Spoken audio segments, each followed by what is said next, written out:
remote village nestled deep within the forests of Serbia, there was an old legend about a mysterious figure known as the Serbian Dancing Lady.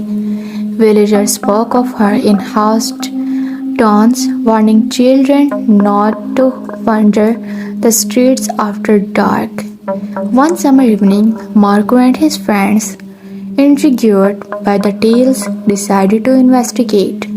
The village was eerily silent as they roamed the cobbled streets, the only sound being the occasional hoot of an owl. They reached the old town square, where a crumbling fountain stood as a reminder of better times. Suddenly, the faint sound of a hunting melody drifted through the air. It was an old, melancholic tune, one that seemed to seep into their very bones. As they turned toward the source, they saw her, a woman in a long, tattered white dress, her face obscured by a veil of black hair.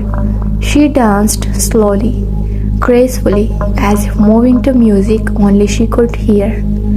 Fear crept into their hearts, but curiosity pushed Marco forward. He took a step closer, trying to see her face. The others begged him to stop, but he was entranced. As he approached, the woman paused, her head snapping up, revealing empty, black eyes that seemed to absorb all light. With a sudden, unnatural speed, she was upon him. Marco screamed as her icy hands clamped onto his wrist, her grip unyielding.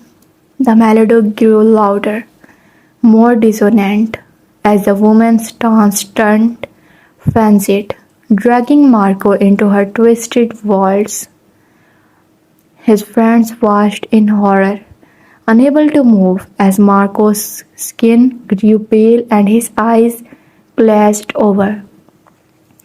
He was now dancing, his movements mirroring hers, as if controlled by an unseen puppeteer.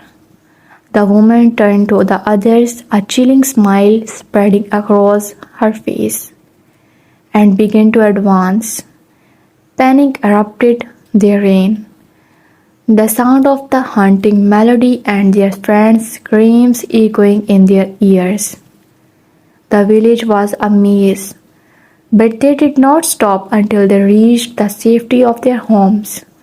Breathless and terrified, they tried to explain what had happened, but their parents silenced them, their faces pale with fear.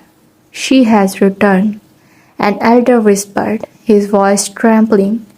"The dancing lady will not rest until she finds her next partner."